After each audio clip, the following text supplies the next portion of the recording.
যা মন চায় তা করা যাবে না, স্বেচ্ছাচারিতার সময়ে এটি না। সবাই মিলে সুস্থ থাকতে হবে, আর তাই তো আচরণগুলো নিয়ন্ত্রিত হওয়াটা অনেক বেশি জরুরি। আপনি স্বেচ্ছাচারী আচরণ করলে আপনার মাধ্যমে আপনার পরিবার ঝুঁকিতে পড়বে। এই সময় যদি আপনি কর্মক্ষম এবং আয় উপার্জনের একমাত্র ব্যক্তি হয়ে বাড়ি যখন ছাড়ছেন মাস্ক না পরে বেরোন, তবে মনে রাখবেন বাড়ি যখন ফিরে আসবেন অন্যের নিশ্চয়তার সাথে সাথে ঝুঁকিও বয়ে নিয়ে আসবেন প্রিয়জনদের জন্য। তাই দয়া করে মাস্ক পরবার অভ্যাসটি গড়ে তুলুন। যারা এখনও পড়ছেন না তারা নিয়মিত অভ্যাসে পরিণত করার কোনো বিকল্প নেই, এবং 2 হাত জীবাণুমুক্ত রাখতে হবে, এরও কোনো বিকল্প নেই। ভ্যাকসিন নেবার আগ পর্যন্ত এটিই একমাত্র নিরাপদ থাকবার কৌশল। আর সংকটের এই সময় যদি কোনো স্বাস্থ্য জিজ্ঞাসা জন্মেই থাকে, করোনা হেল্প ডেস্ক আপনাদের জন্যই। প্রতি শনি থেকে বৃহস্পতি রাত 9টায় যমুনা টেলিভিশনে প্রচারিত হচ্ছে। একই সাথে আমাদের যমুনা টেলিভিশনের অফিসিয়াল ফেসবুক পেজেও আপনারা দেখতে পাবেন।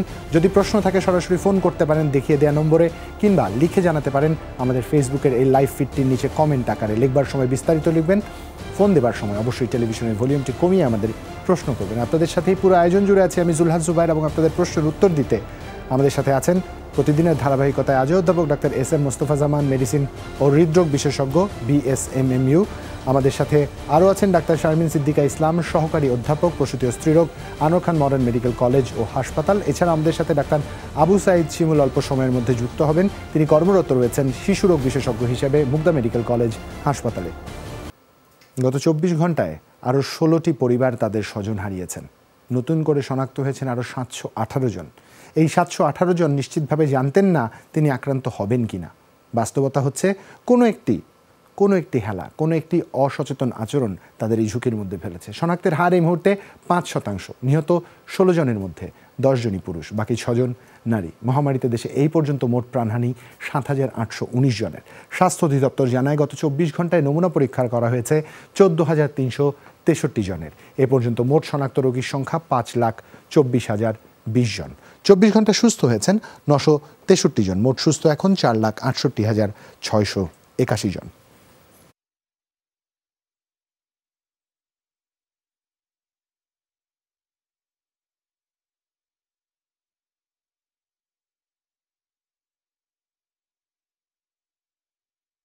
দর্শক, প্রতিদিন যে আহ্বানটা আপনাদের জানাই তা হচ্ছে নিয়মিত বিরতিতে জীবাণুনাশক দিয়ে হাত জীবাণুমুক্ত করে নেবার কথাটা, এটার ব্যত্যয় যাতে না ঘটে। একজন দর্শক আছেন, অলরেডি আমাদের ফোন দিয়েছেন, ফোনটি আমরা নিতে চাই।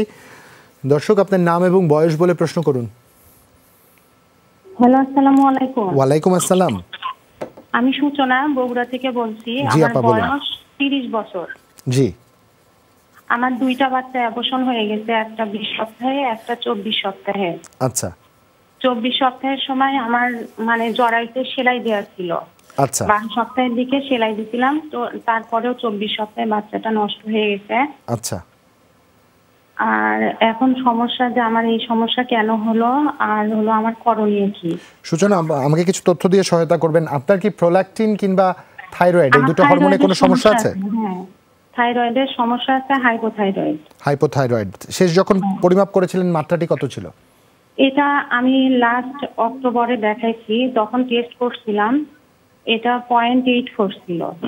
0.84? হ্যাঁ। ধন্যবাদ। ডাক্তার শারমিন সিদ্দিকা ইসলাম। ধন্যবাদ। আপনি বলেছেন আপনার দুটো অ্যাবর্শন হয়েছে, একটা হচ্ছে 20 সপ্তাহে, একটা 24 সপ্তাহে। এটাকে আমরা বলি মিড ট্রাইমেস্টার অ্যাবর্শন, মানে প্রেগন্যান্সি মাঝামাঝি সময় এসে আপনার বেবিগুলো থাকছে না। এক্ষেত্রে আপনি বলেছেন সেকেন্ড বেবির ক্ষেত্রে আপনার ওই জরায়ুর মুখে সেলাই দেওয়া হয়েছিল, এটাই চিকিৎসা। যে ওই সময় আমরা ধরে নিই যে জরায়ুর মুখটি তার যে ভেতরের সন্তানটি ধারণ করার জন্য বন্ধ থাকার কথা, সেটা তখন হঠাৎ করে খুলে যায়। আর পাশাপাশি আপনি বলেছেন আপনার থাইরয়েডের সমস্যা আছে। তো এক্ষেত্রে আপনার যেহেতু সেলাইয়ের পরেও কিন্তু আমাদের আরো কিছু করার থাকে, এই সময় আমরা জরায়ুটা যেন নিজে থেকে এভাবে বাচ্চা বের করে না দেয়, সেজন্য অনেক চিকিৎসা চলে এসছে। আমরা জরায়ুকে শান্ত রাখার জন্য কিছু মেডিসিন দিয়ে রাখি এবং রেগুলার ফলো আপে থাকতে হয়। আপনি এমন না যে এটা নর্মাল প্রেগন্যান্সিতে আমরা যেমন 1 মাস পর পর আসতে বলি, আপনার ক্ষেত্রে ফলো আপটা আরো ফ্রিকোয়েন্ট হবে। এবং আপনার জরায়ুর মুখের পরিমাপ আমাদের সাহায্য করবে যে আপনার আগাম এরকম আবার অ্যাবর্শন হয়ে যাবে কিনা। তাহলে জরায়ুর মুখের পরিমাপটা যেখানে হয় সেখানে আপনার রেগুলার চেক আপ করে আল্ট্রাসোনোগ্রাফিটা করতে হবে, এবং সেক্ষেত্রে আপনার জরায়ুর পরিমাপ আমাদের গাইড করবে যে আপনাকে আমরা পরবর্তী ব্যবস্থা কি দিব। এমন হয়েছে যে অনেক পেশেন্ট আমরা দেখা যাচ্ছে জরায়ুর পরিমাপটা যখন ছোট পাচ্ছি, আমরা ভর্তি করে তাকে চিকিৎসা দিয়ে ইনজেকশন দিচ্ছি। ইভেন এমনও আছে যে অনেক ধরনের প্রোজেস্টেরন এখন অ্যাভেলেবল, সেগুলো দিলে দেখা যাচ্ছে যে জরায়ুর মুখটা আবার তার পুরনো যে মানে যে সাইজটা সেটা ফেরত পায়। তাহলে আপনার ক্ষেত্রে পরামর্শ থাকবে আপনি আপনার পরবর্তী প্রেগন্যান্সির সময় অবশ্যই এমন জায়গায় থাকবেন যেন আপনি সেই চিকিৎসাগুলো ঠিকভাবে নিতে পারেন এবং পরিমাপটা ভালোভাবে দেখা যায়, এরকম সোনোগ্রাফিতে গিয়ে আপনাকে সোনোগ্রাফি করতে হবে। এটাই আপনার জন্য পরামর্শ। ধন্যবাদ আপনাকে। শারমিন সিদ্দিকা ইসলাম একজন প্রশ্ন করেছেন আমাদেরকে, এস এম মোস্তফা জামান, মূলত প্রশ্নটি আপনার কাছে। গতকাল আমরা এর উত্তর দেওয়ার চেষ্টা করেছিলাম, আপনি আপনার ব্যস্ততার কারণে আপনি উপস্থিত হতে পারেননি, আমরা জানি সেই বিষয়টি। তার প্রশ্নটির উত্তর আজ নিশ্চয়ই তিনি প্রত্যাশা করছেন। জুরাইন থেকে আমাদের সাজিম মাহমুদ লিখছেন, তার আন্টির বয়স 50, তার উচ্চ রক্তচাপ, দীর্ঘ 10 বছর যাবৎ টেনোলক এই মেডিসিনটি খাচ্ছেন। জানতে চাচ্ছেন এতদিন যাবৎ একই মেডিসিন খেলে কোনো সমস্যা হবে কিনা, মানে এই মেডিসিনটি ওনার পরিবর্তন করে খেতে হবে কিনা, নাকি এটা খেতে থাকলে কোনো প্রকার সমস্যা হবে না, সমাধান চেয়েছেন। ধন্যবাদ জুবায়ের। আসলে প্রশ্নটি অত্যন্ত গুরুত্বপূর্ণ। আমাদের দেশে অনেক রোগী বা দর্শক আমাদের কাছে জানতে চান, যারা অনেক দিন ধরে একই ওষুধ খাচ্ছেন, একই ওষুধ চলবে নাকি বদল করবে। আসলে আমরা প্রথমে বলি, টেনোলক ওষুধটি একসময় খুব বেশি লেখা হতো, ওষুধটি খুবই ভালো, এবং কিন্তু বিভিন্ন গাইডলাইন, যেগুলো বিদেশি গাইডলাইন গুলো, প্রেশারের বা উচ্চ রক্তচাপের যে গাইডলাইন গুলোতে বর্তমানে এই ওষুধটির গুরুত্ব কিছুটা কমেছে।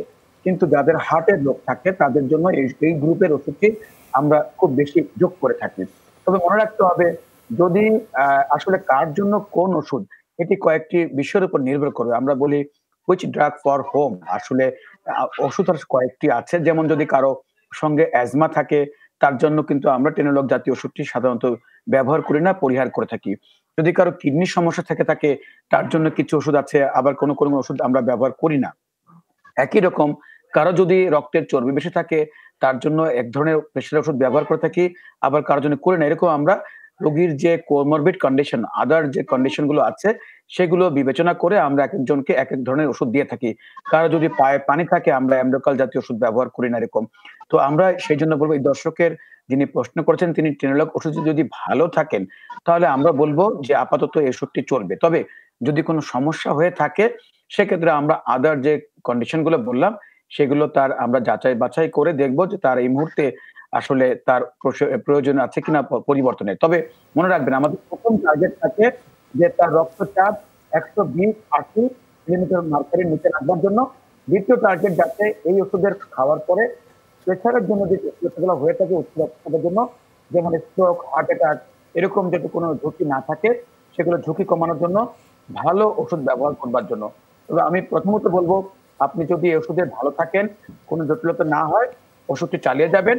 তারপরে কিছু পরীক্ষা নিরীক্ষা করে আমরা ফলো আপ করে দেখবো ওষুধটির পরিবর্তনের প্রয়োজন আছে কিনা। সেজন্য একজন চিকিৎসকের সাথে সাক্ষাতে পরামর্শ করবেন। আপনাকে অনেক অনেক ধন্যবাদ আমাদের সাথে যুক্ত রাখবার জন্য, হবার জন্য, এবং আমাদের উপর আস্থা রাখবার জন্য। আপনার জন্য শুভকামনা রইল। ধন্যবাদ আপনাকে প্রফেসর মোস্তফা জামান। একজন দর্শক আছেন আমাদের সাথে। দর্শক, আপনার নাম এবং বয়স বলে প্রশ্ন করুন। হ্যালো, আসসালামু আলাইকুম। ওয়ালাইকুম আসসালাম। আমি সিলেট থেকে বলছিলাম, রিপন আহমেদ। তানভীর, তাই তো? জি। আচ্ছা, দয়া করে টেলিভিশনের ভলিউমটি কমিয়ে দিতে হবে, তারপরে প্রশ্ন করতে হবে, নাম এবং বয়স বলে। জি স্যার, আমার বয়স 29। জি, সিলেট থেকে বলছিলাম। তো আর কি আমার অনেক কোমরে আর কি ব্যথা। কোমরে ব্যথা? জি, কোমরে ব্যথা। আপনার আমি ওষুধ খাচ্ছি, মাইলাক্স 50 mg, আচ্ছা, নাপা এক্সটেন আর পেন্টোনিক্স 20। আচ্ছা। আর অনেক সময় আর কি আমি কিছু খাওয়ার পরে বারবার বমি বমি ভাব আসে আর কি। আচ্ছা, আপনার অ্যাসিডিটির প্রবলেম আছে, তাই তো? জি, অ্যাসিডি এটা বোঝা যায় না আর কি, বুক জ্বলে না আর কি, সব সময় আর কি খাওয়ার পরে আর কি বুক জ্বলে, বুক চাপ চাপ লাগে, এরকম হয়, তাই কি? জি না, এগুলা হয় না। এগুলি হয় না? জি না। আচ্ছা, প্রফেসর মোস্তফা জামান, আমি শুধু জানতে চাই যে ওষুধগুলোর নামটি বলেছে, ব্যথানাশক কোন ওষুধ আছে কিনা মায়োলাক্স, বলছিলেন, নাপা এক্সট্রা, নাপা এক্সটেন। জি, নাপা এক্সটেন আর মায়োলাক্স, আর মায়োলাক্স 50 mg। জি, ধন্যবাদ জানাচ্ছি। আপনি কি পেশায় আছেন, কি ধরনের কাজ, ঝুঁকে কাজ করলে সমস্যাটি বাড়ে কিনা? জি, অনেক সময় হাঁটা হাঁটা হাঁটা, অনেক সময় হাঁটা আর কি। বিশেষ করে ঝুঁকে কাজ করলে এই সমস্যাটি বাড়ে কিনা? চাপ, অনেক সময় বাড়ি কাজ টাজ করলে আর কি ওই ব্যথাটা বেড়ে যায়। আপনার পেশা কি? আপনি কোন ধরনের পেশার সাথে যুক্ত আছেন? আমি কৌটি থাকি, সিলেট জজ কৌটি আর কি, মহরি। জি, আপনাকে ধন্যবাদ জানাচ্ছি। সাধারণত আমাদের কোমরের সমস্যার জন্য যেসব চেম্বারে আমাদের দর্শক বা রোগীরা আসেন তাদের কতগুলো সমস্যা দেখে, বেশিরভাগই যাদের একটু ওজন বেশি পায়, যারা একটু মহিলারা বাড়ির কাজ করে থাকেন, গৃহস্থলী কাজ করে থাকেন, ঝুঁকে কাজ করে থাকেন, অথবা বিভিন্ন পেশার কারণে কিন্তু কোমরের সমস্যা হতে পারে, ব্যথা হতে পারে। এটি আসলে আমরা বলি কিছুটা ওষুধের মাধ্যমে নিয়ন্ত্রণ করতে হবে, কিছুটা ব্যায়াম বা এক্সারসাইজ বা জীবনের ছন্দ মেনে কিছুটা নিয়ন্ত্রণ করতে হয়। তবে ওজন কমালে অনেক সময় দেখা যায় যে আমরা অনেকটা নিয়ন্ত্রণ করতে পারি, কিন্তু কারো কারো ক্ষেত্রে দেখেছি যে ওজন কম তারপরেও কিন্তু এই ধরনের সমস্যা হয়ে থাকে। আমরা আপনাকে বলবো কেমন বিশ্রাম দরকার, পাশাপাশি কিছুটা এক্সারসাইজ দরকার। কোমরের জন্য কিছু বিশেষ এক্সারসাইজ আছে যেগুলো আমরা করতে বলি। যেমন একটি কথা হলো যে ভারী কাজ করা যাবে না। কেউ যদি এমন কাজ করে থাকেন যে সবসময় ঝুঁকে কাজ করতে হয়, সেই কাজটি করবেন না। আর আপাতত আপনি বলবো যে আপনি যে ওষুধটি খাচ্ছেন এই ওষুধটি খেলে ব্যথানাশক ওষুধ আপনি নিশ্চয়ই খুব ভেবেচিন্তে খাবেন। ইতিমধ্যে আপনি যেসব ওষুধের নাম বলেছেন তার মধ্যে ব্যথানাশক ওষুধের নাম নেই, যেগুলো খেলে পেটের অ্যাসিডিটি হয়ে থাকে। তবে নাপা অনেক সময় একটি খেলে তেমন কোনো কাজ করে না, দুটি করে নাপা 2 বেলা বা 3 বেলা খেতে পারেন। ব্যথা যখন থাকে, ব্যথা চলে গেলে এটা বাদ দিয়ে দিবেন। যখন ব্যথা কমে যাবে সেখানে কিছু গরম চাক দিবেন, আর কিছু ক্যালসিয়াম এবং ভিটামিন ডি এটি আপনাকে কার্যকর রাখবে। সূর্যের আলোতে যাবেন, ভিটামিন ডি এর এই যে সোর্স একটি বড় ধরনের সোর্স, আপনি উপকার পাবেন। আরেকটি ব্যায়াম দিচ্ছি, যখন ব্যথা কমে যাবে আপনি উপর হয়ে যখন বুকটাকে আপনি এমন ভাবে রাখবেন যে ফ্লোরে রাখবেন, তবে ঠান্ডা লাগাবেন না, পিছন দিকে পা দুটি আস্তে আস্তে করে উঠাবেন। এভাবে যদি প্রতিদিন 10 মিনিট করে করতে পারেন, আস্তে আস্তে আপনার কোমরে ব্যথা একেবারেই চলে যাবে। এই ব্যায়ামটি এক ধরনের যোগ ব্যায়াম, যেটি আসলে খুবই কার্যকর কোমরে ব্যথার জন্য। তবে সাময়িকভাবে কোমরের জন্য লাম্বার কর্সেট বা বেল্ট ব্যবহার করতে পারেন, সেটি দীর্ঘমেয়াদী ব্যবহার করবেন না, 15 থেকে 20 দিন ব্যবহার করবেন। এবং ঝাঁকুনি হয় এরকম কোনো রিক্সা বা এরকম কোনো বাহন ব্যবহার করবেন না। এইভাবে যদি আপনি কোমরের যত্ন নিতে পারেন, আস্তে আস্তে আপনার কোমরের ব্যথা কমে যাবে। তবে যেমন বিশ্রাম দরকার, পাশাপাশি আপনার বলছে যে একটু ব্যায়ামও দরকার। আরেকটা হলো যে গরম ছ্যাঁক দিলে কিছুটা উপকার পাবেন। আর যদি আবারও বলছি যে বমি হয় বা গ্যাস হয়, আপনাকে বলবো গ্যাস্ট্রিক ওষুধ আপনি অবশ্যই খাচ্ছেন, সঙ্গে অ্যান্টাসিড প্লাস এই সিরাপটি 3 চামচ করে 2 বেলা খেতে পারেন, এবং অমিডন 10 মিলিগ্রামের একটি করে 3 বেলা খাবেন 15 দিন বা 20 দিন। আপনার শুভকামনা রইল আপনার জন্য। আশা করছি আপনি আস্তে আস্তে অনেকটাই ভালো হবেন এবং সুস্থ হবেন। ধন্যবাদ আপনাকে প্রফেসর মোস্তফা জামান। ঋতু আলম প্রশ্ন করেছে, যার বয়স 29, তিনি সন্তান নেওয়ার চেষ্টা করছেন। তারা জানুয়ারির 3 তারিখে তার মেনস্ট্রুয়েশন হয়েছিল, তার জ্বর হয়েছিল 2 তারিখে। ডাক্তারের পরামর্শে 7 তারিখ থেকে জিম্যাক্স 500 নাপা 5 দিন খেয়েছেন। শারমিন সিদ্দিক আপনার কাছে তিনি জানতে চাচ্ছেন, যেহেতু এই মাসে অ্যান্টিবায়োটিক খেয়েছেন, তার জন্য কি এই মাসে বেবি নেওয়ার ট্রাই করতে পারবেন কিনা? এই মাসে অ্যান্টিবায়োটিক খাওয়ার কারণে এখন কনসিভ করলে বাচ্চার কোনো সমস্যা হতে পারে কিনা জানতে চেয়েছে ডাক্তার শারমিন সিদ্দিকা। হ্যাঁ, ধন্যবাদ আপনার প্রশ্নের জন্য।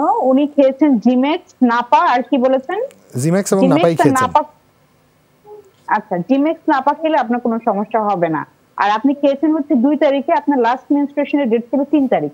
আপনি নিশ্চিন্তে এই মাসে ট্রাই করতে পারেন, এক্ষেত্রে আপনার কোনো সমস্যা হবে না আশা করছি।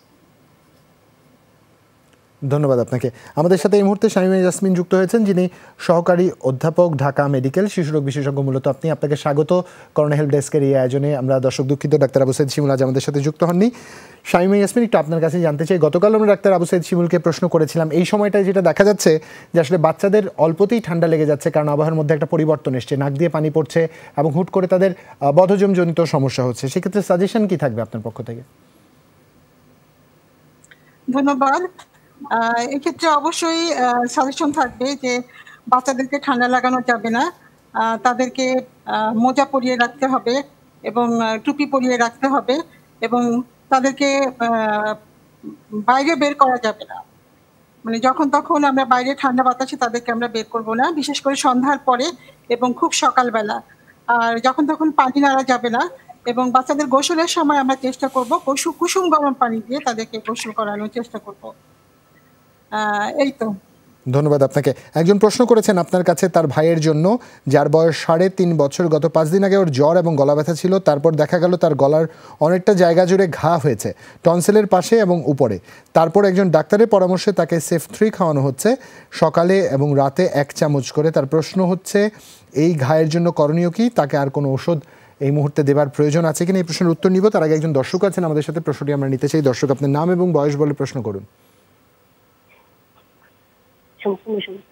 জি দর্শক, আপনার নাম এবং বয়স বলে প্রশ্ন করুন। হ্যালো, জি আমার নাম আইরিন থেকে। জি আপা বলুন। আমার শ্বাসকষ্টের সমস্যা এবং প্রেসারের সমস্যা, ইদানিং আচ্ছা। প্রেসার বেশি থাকে। শ্বাসকষ্টের সমস্যা কতদিন ধরে?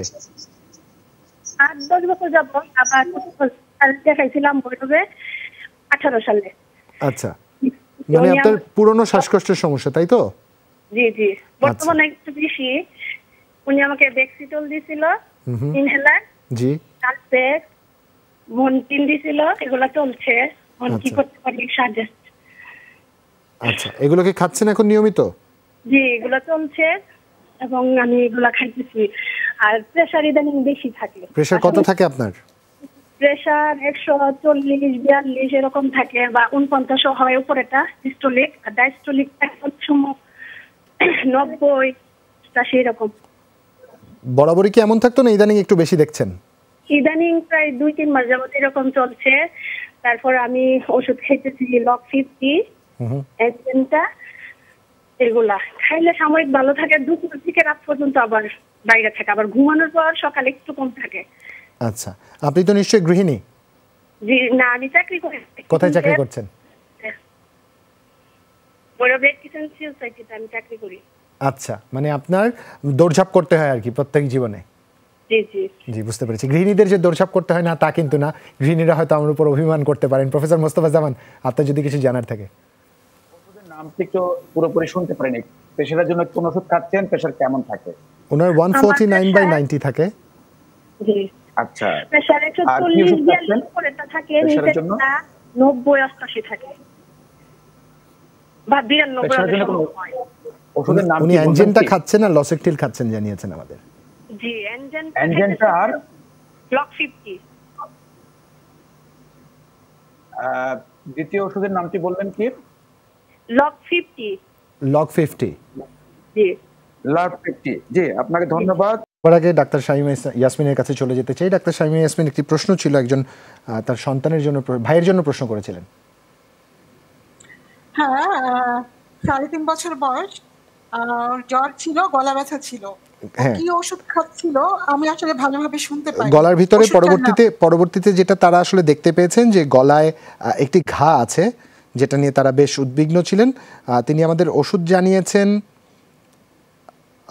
সেফ-3 খাওয়ানো হচ্ছিল তাকে সকালে এবং রাতে 1 চামচ করে। প্রশ্ন হচ্ছে এই ঘায়ের কারণ কি এবং আর কোনো ওষুধ প্রয়োজন পড়বে কিনা? আচ্ছা, হ্যাঁ, ঠিক মতোই ওষুধ খাচ্ছে, সকালে 1 চামচ, রাতে 1 চামচ করে সেফ-3 খাচ্ছে। সেই সাথে আমরা জ্বরের জন্য নাপা সিরাপ দিতে পারি, 1.5 চামচ করে 6 ঘন্টা পর পর নাপা সিরাপ খেতে পারে, এবং কুসুম গরম পানি দিয়ে গার্গেল করবে, এবং ওষুধের ডোজটা কমপ্লিট করবে। এবং ওষুধ খাওয়া শেষ হয়ে গেলে অবশ্যই যেই ডক্টর সাহেবকে দেখাচ্ছেন ওই ডক্টরের সাথে দেখা করে গলাটা আবার চেক করতে হবে যে আসলে গলার ঘাটা সেরেছে কিনা। আর যদি টনসিলের সমস্যা হয়ে থাকে তাহলে ওষুধের যে কোর্সটা সেটা কমপ্লিট করতে হবে। ধন্যবাদ। ধন্যবাদ আপনাকে ডাক্তার শামিমা ইয়াসমিন, আপনি আমাদের সাথে থাকবেন। আপনার কাছ থেকে এরকম আরও বেশ কিছু সমাধান আমরা দিতে চাই দর্শকদের। একজন প্রশ্ন করেছেন, মূলত ঋতু, যার বয়স 29, তিনি দুঃখিত, ঋতুর প্রশ্নটি আমরা নিয়েছি। এর আগে একজন আমাদের প্রশ্ন করেছিলেন, তিনি অন্তঃসত্ত্বা 21 সপ্তাহের প্রেগনেন্সি চলছে তার কোমর থেকে তিনি লিখেছেন যে স্কিনে প্রবলেম, দাউদের কথা লিখেছেন আমাদের, দাউদ হয়েছে। এখন তিনি কি করতে পারেন? ঘামলে এটার ইচিনেস বেড়ে যায়, ইচি টেন্ডেন্সি বাড়ে। ডাক্তার শারমিন সিদ্দিকা, তার জন্য সমাধান প্রয়োজন। ধন্যবাদ প্রশ্নের জন্য। খুবই গুরুত্বপূর্ণ একটা সমস্যা। তার 21 সপ্তাহের, দুঃখিত, 21 সপ্তাহের তার প্রেগন্যান্সি চলছে, বয়স 24। শিল্পী প্রশ্ন করেছিলেন। হ্যাঁ হ্যাঁ, 21 সপ্তাহে যেটা, এই সময়টাতে এসে কিন্তু আমরা পেশেন্টদেরকে একটা চেক আপে আসতে বলি, যেটা খুবই গুরুত্বপূর্ণ। এই সময় আমরা পেশেন্টকে কিছু পরীক্ষা নিরীক্ষা করি, বিশেষত যেটা হচ্ছে সুগার টেস্ট। আমরা জানি প্রেগন্যান্সিতে মায়েদের একটা ডায়াবেটিস আসে, যেটাতে হচ্ছে আপনার শরীরে রক্তের চিনির পরিমাণটা বেড়ে যায়, এবং যখন এই স্টেটটা চলতে থাকে শরীরে বিভিন্ন রকম ইনফেকশন নিয়ে প্রেজেন্ট করে। যেহেতু আপনার স্কিনে ইনফেকশন হয়েছে, আপনাকে অবশ্যই এই ডায়াবেটিসের পরীক্ষাটা করতে হবে, খালি পেটে একবার এবং 75 গ্রাম গ্লুকোজ খাওয়ার পরে একবার 2 ঘন্টা পরে। তাহলে এই টেস্টের মাধ্যমে আমরা জানতে পারবো যে আপনার প্রেগন্যান্সি ডায়াবেটিসটা এসেছে কিনা। তাহলে আপনার যদি ইমিউনোসাপ্রেশন না হয়, মানে রোগ প্রতিরোধ ক্ষমতা না কমলে আপনার এই দাঁত হওয়ার কথা নয়। যেহেতু দাঁত হয়েছে, আপনাকে অবশ্যই একটা ফলো আপে গিয়ে এই টেস্টটা করতে হবে। এবং বর্তমানে আপনার যেহেতু ইচিং হচ্ছে, আপনি ট্যাবলেট ফ্যাক্সো 120 মিলিগ্রাম রাতে একটা করে 7 দিন, এবং আপনার হচ্ছে স্কিনের উপরে আপনি হচ্ছে F1 cream, AFUN F1 cream, এটা দিনে 2 বার করে আক্রান্ত স্থানে ব্যবহার করবেন 1 মাস। এই প্রেগন্যান্সি চলাকালীন সময়ে আপনার এটার মুখে খাওয়ার ওষুধটা ব্যবহার করি না, লোকাল ট্রিটমেন্টে যতটুকু সম্ভব সারানোর চেষ্টা করি। প্রিডিসপোজিং ফ্যাক্টর যদি আপনার প্রেগন্যান্সি ডায়াবেটিসটা থেকে থাকে, সেটা যখন কন্ট্রোল হয়ে যাবে আপনার দাঁতটা সেরে যাবে। ধন্যবাদ আপনাকে শারমিন সিদ্দিকা। প্রফেসর মোস্তফা জামান, একটি প্রশ্ন ছিল আপনার কাছে। জি, একটি প্রশ্ন ছিল আসলে যিনি প্রশ্ন করেন তার একটি হলো যে রক্তচাপের, উচ্চ রক্তচাপের জন্য ওষুধ খাচ্ছেন লার্ভ 50 এবং অ্যানজেন্টা, এবং তার প্রেশারের যে মাত্রা বলেছেন সেটি আসলে একেবারে বর্ডার লাইনে আছেন 140 এবং 99 এরকম। আমাদের সাধারণত বলি প্রেশার তখনই যদি সিস্টোলিক 140-এর উপরে এবং ডায়াস্টোলিক 90-এর উপরে গেলে আমরা বলি, যদি দীর্ঘমেয়াদী থাকে, পারসিস্টেন্ট থাকে, সেক্ষেত্রে আমরা বলি উচ্চ রক্তচাপ আছে। তিনি ইতিমধ্যে একটি ওষুধ খাচ্ছেন, যদিও সেটি সামান্য একটি মাত্রার ওষুধ।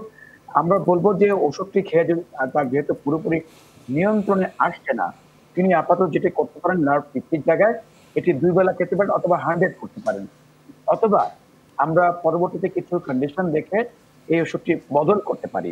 তবে যেহেতু তার শ্বাসকষ্ট আছে, আমি বলবো আপাতত একটি স্টিম ব্যবহার করবেন। এই শীতকালে অনেক সময় শ্বাসকষ্ট থাকলে, অ্যালার্জি থাকলে কিছু সমস্যা বাড়ে। তিনি বেক্সিটল এই ধরনের একটি ইনহেলার ব্যবহার করতেন। এই বেক্সিটল ইনহেলারটি ব্যবহার করা অনেক সময় পুরোপুরি অনেকে জানতে পারেন না, ঠিক মতো ব্যবহার করতে পারেন না। আমি বলবো এটা ভালোভাবে ব্যবহার করলে তার শ্বাসকষ্ট কমবে। মন্টিন খাচ্ছেন, সেটিও খেতে থাকবেন, এবং গরম পানির যে ভাব সেটি অবশ্যই ব্যবহার করবেন, এবং ব্রিদিং এক্সারসাইজ এটি অত্যন্ত গুরুত্বপূর্ণ।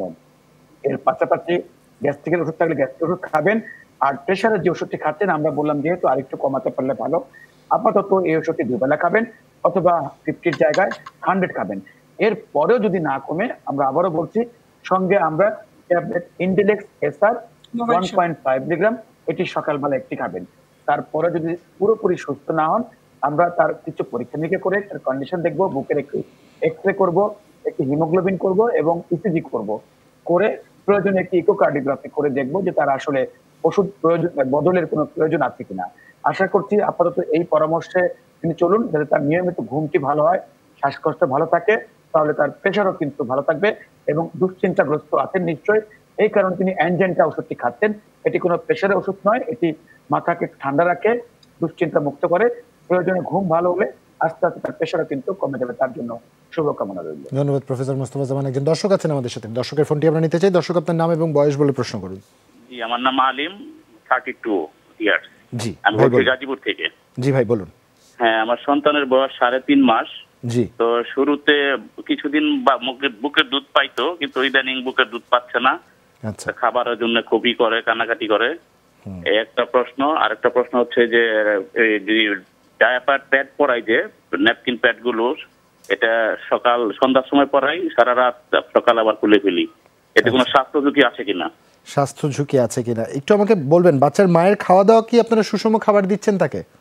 জি, সুষম খাবার, মাছ, মাংস, সবজি এবং অন্যান্য ভেজিটেবল সব মোটামুটি সুষম খাবার আছে। মানে সন্তান লালন পালন ছাড়া বাড়তি করে কোনো মানসিক প্রেসারে আছেন কিনা তিনি এই মুহূর্তে? না, বাড়তি কোনো প্রেসারে, টেনশনে নেই। ধন্যবাদ আপনাকে। আমরা ডাক্তার শারমিন সিদ্দিকা আপনার কাছে যেতে চাই, এবং তার পরবর্তীতে স্বামী ইয়াসমিনের সাথেও এই বিষয়টি নিয়ে আমরা কনসাল্ট করতে চান যে খাবারের ব্যাপারে কি করা যেতে পারে। প্রথমে একটু শারমিন সিদ্দিকার কাছ থেকে আমরা একটু শুনবো। ধন্যবাদ জুবায়ের, এত গুরুত্বপূর্ণ একটা প্রশ্ন করার জন্য। আসলে আমরা প্রেগন্যান্সির পরে যখন বেবিটা হয়, মা এবং পুরো ফ্যামিলি বাচ্চাটাকে নিয়ে এত বেশি ব্যস্ত হয়ে পড়ে, মায়ের দিকে খুব একটা খেয়াল করা হয় না। সবচেয়ে বেশি সমস্যা হয় মায়ের ঘুমের, এবং খাবারের কারণটা যেটা হয় যে রাতের যে লম্বা একটা সময় যে জেগে থাকছে বাচ্চার সাথে, এই সময়টাতে মাটা কিন্তু কিছুই খাচ্ছে না। আমি ব্যক্তিগত ভাবে আমার রোগীদেরকে যেটা বলি যে রাতে অবশ্যই ঘুমানোর সময় যখন সে বাচ্চাটাকে নিয়ে শুতে যাবে, ডিনারের পরে সে ডিম সিদ্ধ করে দিতে পারে এবং গরম দুধ একটা ফ্লাস্কে করে রেখে দিতে পারে। যখনই তাকে রাতে জাগতে হচ্ছে, বাচ্চাকে খাওয়ানোর পরপরই কিন্তু ক্ষুধা লেগে যায়, তাহলে ওই সময়টা সে যদি একটু লিকুইড খেয়ে নেয় তাহলে কিন্তু দুধের মাত্রাটাও কমে যায় না। কারণ রাতে যখন অ্যাংজাইটিতে বাচ্চাকে কাঁদতে থাকে, অনেক বাচ্চাই কিন্তু রাতে কাঁদে, তখন দেখা যায় মায়ের শেষের দিকে এসে বাচ্চা দুধ পায় না এবং বাচ্চা আরো জার সরে কাঁদতে থাকে। তাহলে সেক্ষেত্রে আমরা যদি মায়ের এই দিকটা খেয়াল করি যে রাতের সাপোর্টটা, যে একটা লোক অন্তত তার সাথে স্ট্যান্ড বাই থাকার জন্য, যে অন্তত শেষ রাতের দিকে হলেও যেন তাকে একটু সাপোর্ট দেয়, মা একটু ঘুমাতে পারলো। এবং সেক্ষেত্রে কিন্তু মায়ের কিছু ডেলিভারি পরবর্তী জটিলতা থাকে, যে প্রেশার বেড়ে যায় অনেক সময়, এটা একদমই রিলেটেড এই ঘুম না হওয়ার সাথে। তাহলে এইদিকে হচ্ছে খাবারে ক্যালসিয়ামের মাত্রাটা আমি বেশি পাবো যদি সে একটু দুধটা খায়। এবং আমরা বলি যে বাচ্চা খাওয়ার পরপরই হাফ কাপ পরিমাণ দুধ যদি সে খেয়ে নেয়, তার ক্যালসিয়ামের ঘাটতি হবে না, তার ক্যালসিয়াম ওষুধ খেতে হবে না, বাচ্চার বুকে দুধ কমবে না। এবং সুষম খাদ্যের যে মাত্রাগুলো আছে, আমরা বলি যে ডেলিভারির পরে মায়ের খাবারের সাথে 1 মুঠ করে খাবার বাড়িয়ে দিতে হবে, আমিষটা বেশি থাকবে এবং ভিটামিন সি জাতীয় খাবারগুলো বেশি থাকতে হবে, কারণ তার প্রেগন্যান্সির পরে যে শরীরের যে হিলিং প্রসেসটা চলে সেটাকে ত্বরান্বিত করার জন্য। ধন্যবাদ জুবাইর। ধন্যবাদ আপনাকে। এই পর্যায়ে একটু ডাক্তার শাইমা ইয়াসমিনের কাছে যেতে চাই। শাইমা ইয়াসমিন, বাবা যেই প্রশ্নটি করলেন আর কি, সন্তানের যে সন্ধ্যা থেকে শুরু করে সকাল অবধি তারা ডাইপার পরাচ্ছেন, এক্ষেত্রে কোনো স্বাস্থ্য ঝুঁকি আছে কিনা? বাচ্চার বয়স কত? 3.5 মাস।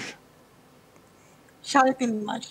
আর কি স্বাস্থ্য ঝুঁকি কিসের জন্য বলেছে? ডাইপার পরিয়ে রাখছেন তারা সন্ধ্যা থেকে ভোর অবধি, সেক্ষেত্রে কোনো স্বাস্থ্য ঝুঁকি আছে কিনা?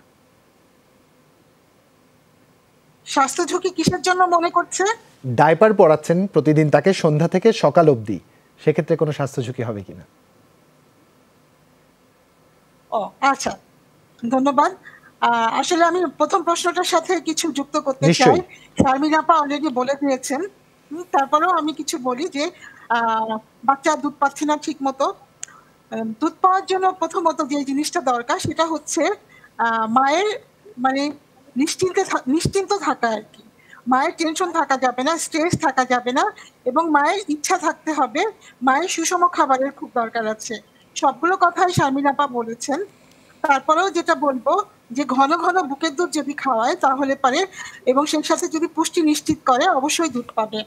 আর ডায়াপার পরানোর ক্ষেত্রে আমি যেটা বলতে চাই, সেটা সকাল থেকে সন্ধ্যা পর্যন্ত ডায়াপার পরাচ্ছে, ঠিকই আছে, তবে ডায়াপারটা একটু ফ্রিকোয়েন্ট চেঞ্জ করতে হবে এবং চেক করে দেখতে হবে যে অনেক সময় দেখা যায় ডায়াপার ভিজে গিয়েছে তারপরে চেঞ্জ করছে না, সেক্ষেত্রে কিন্তু স্বাস্থ্য ঝুঁকি থেকে যায়।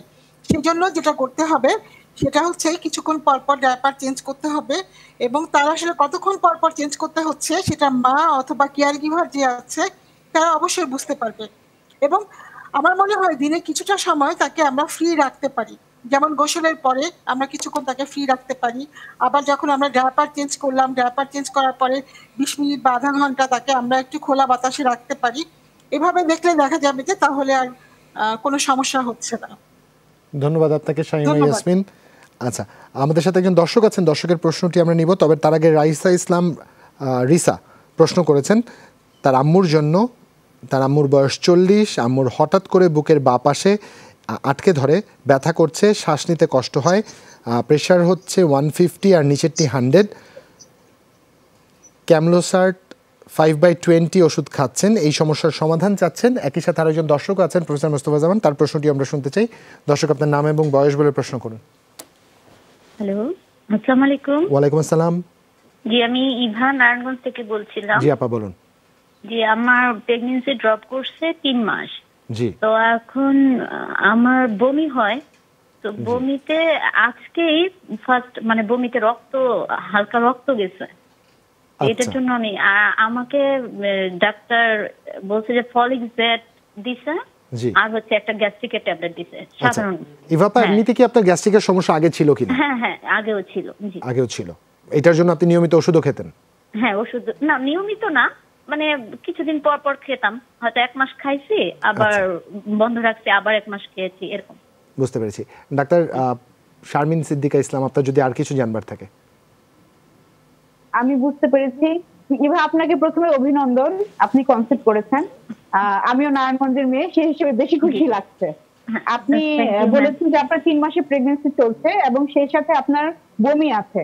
প্রেগন্যান্সিতে কিন্তু বমিটা সবারই হয়, কিন্তু সবার কিন্তু রক্ত বমি হচ্ছে না, আপনার হচ্ছে। কারণ আপনি যখন বমি করছেন তখন খুব জোরে যখন আপনি বমিটা করবেন, আপনার যে খাদ্য নালী আছে নিচের দিকে কিছু রক্ত নালী থাকে খুবই সূক্ষ্ম। প্রথমে আমরা একটু প্রফেসর মোস্তফা জামানের কাছে যেতে চাই। প্রফেসর মোস্তফা জামান, রাইসার একটি প্রশ্ন ছিল তার আম্মুর জন্য।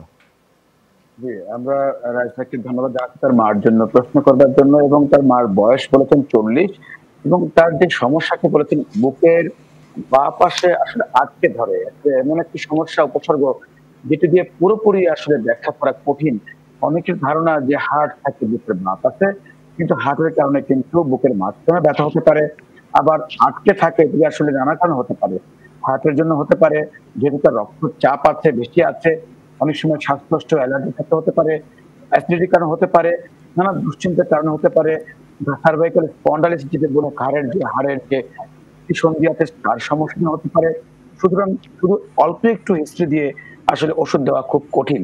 তবে আমি বলবো যে তার জন্য আপাতত তার যেহেতু প্রেশার বেশি আছে, তিনি ক্যামডোসাট খাচ্ছেন 5/20, এই ওষুধটা একটু বাড়িয়ে দেবো 5 সাথে 20 স্থলে 40 খাবার জন্য, তাহলে তার প্রেশারটি আরেকটু নিয়ন্ত্রণে আসবে। আমাদের টার্গেট থাকবে সিস্টোলিক প্রেশার 120 বা 30, এবং ডায়াস্টোলিক আমরা বলবো 90-এর নিচে, যদি 80-85 থাকে তাহলে ভালো।